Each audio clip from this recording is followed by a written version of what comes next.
Who's the next best hire? Do I hire a full-time employee or a contractor? How do I train them? There are so many paths you could take.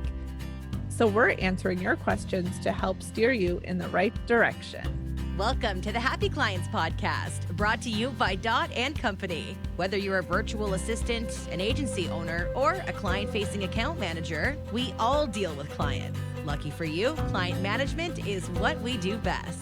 Now, let's dig in, chat cam life, and have some fun along the way. Cheers to happy clients. We get it. 2020 was a turbulent start to the new decade. We feel it too. And that turbulence may have you questioning if now is the right time to set goals, hire, and scale.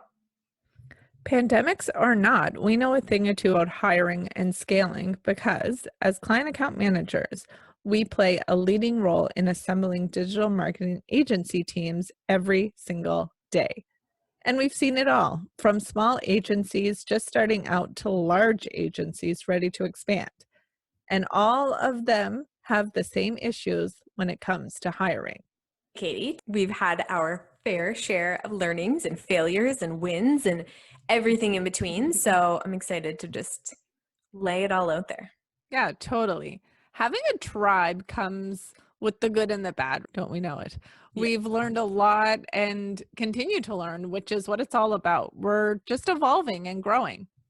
Yeah. A question that comes up a lot when I'm speaking to agency owners is, who is my next best hire? And we're going to tell you. So attention, digital marketing agency owners, what you need to know about your next hire is in this episode. So, number one, who should I hire next in my agency? That's a huge question. Here's a simple answer. If you want to scale your revenue and your profits beyond where you are today, you need a team.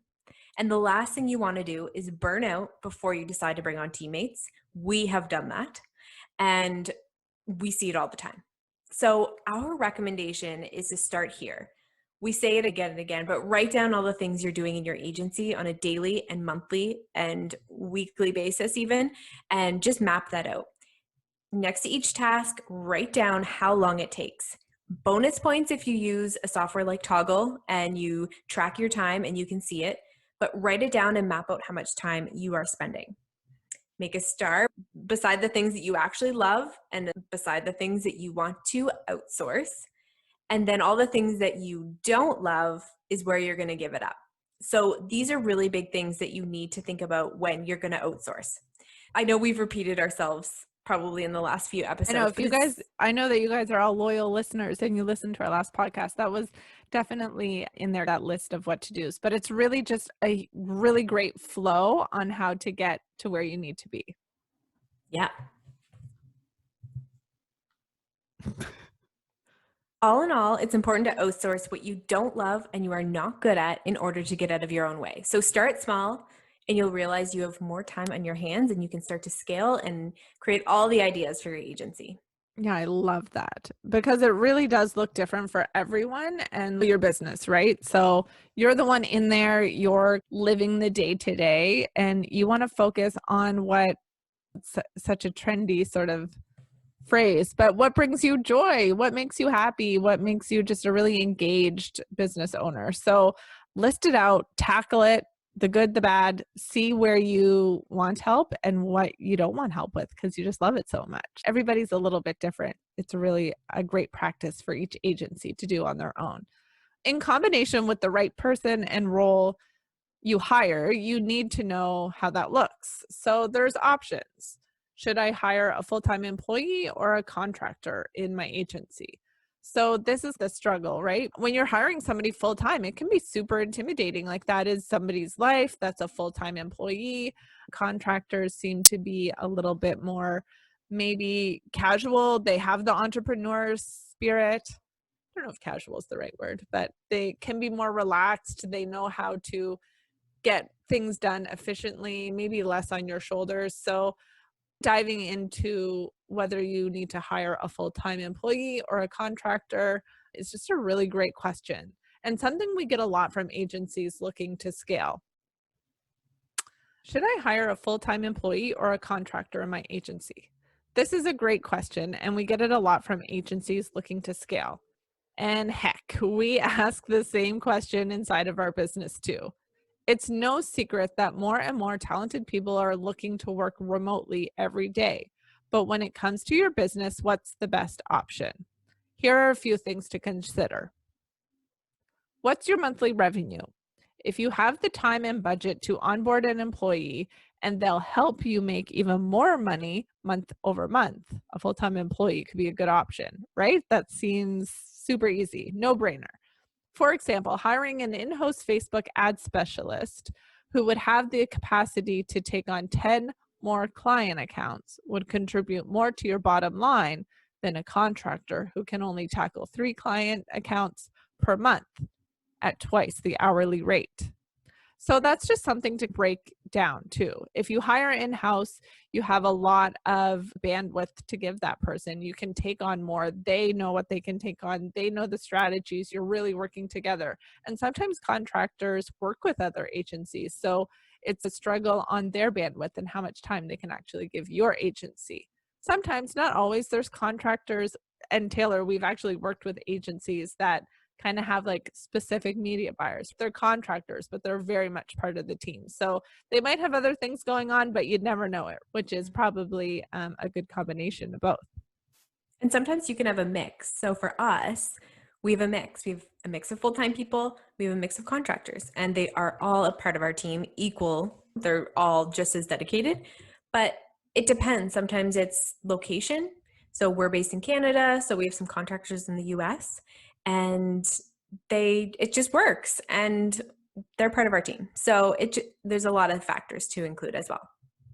Yeah, and remote working, especially, I think we came into this podcast talking about the pandemics and how 2020 was a bit of a bust. But working remotely can even look like you're miles and miles and countries apart, even in your own city, because nobody's going anywhere. You can't really go meet up at a coffee shop, or at least you couldn't. So working remotely really just gives you a lot of flexibility in terms of who you can hire and make sure that fits like really awesome. So some other things to consider when you're hiring is, what's your lifestyle goal? Do you like to manage people? Are you someone who likes to do your own thing and expect folks to ask you if they need help? Is this something to consider before hiring a full-time team member? A contractor or a freelancer is more likely to be self-sufficient compared to a full-time employee. And I think probably that's what I was trying to say before even. There's just different levels of work and how people go about that. So if you feel like you need to manage a bunch of people and that brings you joy and you're really into the touch points with your team, that looks different than a contractor or a freelancer who can be more self-sufficient. They might even be in a different time zone or far away, but you know that you can trust them and get the work done. So you have to really think about your lifestyle goal and what you want when you're hiring people. Yeah. And I always would say, like, definitely stay within your means. If you're just getting started and you can hire one contractor to help you with a few accounts, and that's going to get you started and get the ball rolling, definitely start there and do what works for you right now. You can always change. You can always bring on full-time employees later, or you can decide to go back to contractors. It really just depends. So we have the right person, the right contract. Now we can get the party started. So how do I actually take this person, whether they're a contractor or they're a full-time employee, and train them inside of my agency?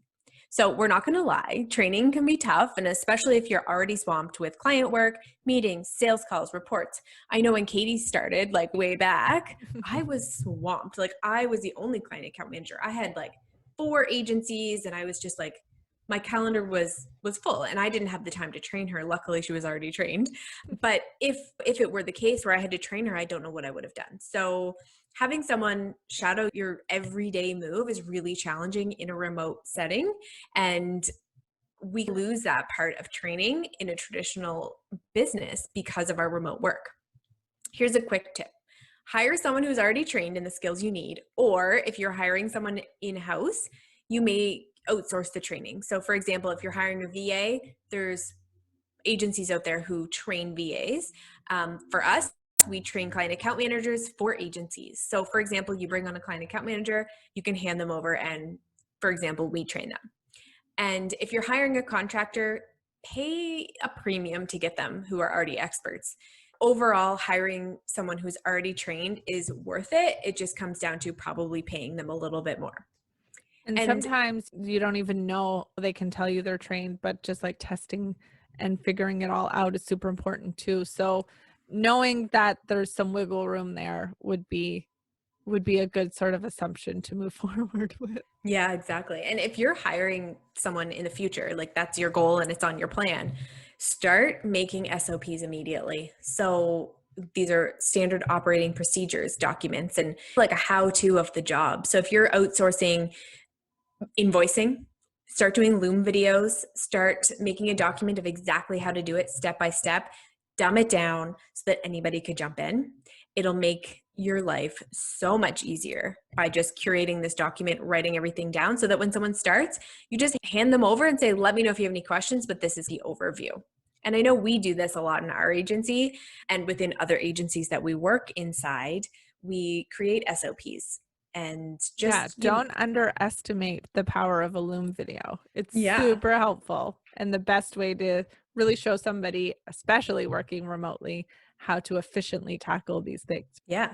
So we use things like Asana lists with different sections for each part of the onboarding process, from sending an offer letter to this employee, setting up an email address to them, formally training. Everything is in an Asana template, and we think it's really important, and it's saved us so much time. Another huge thing, and this is a hot tip, is to have an onboarding or kind of a hiring process laid out. So we have this in our agency, and what we do is we have step-by-step how to hire someone, from the job posting to how to send them an email if we want them to go to the next step, if they're declined. Everything is laid out.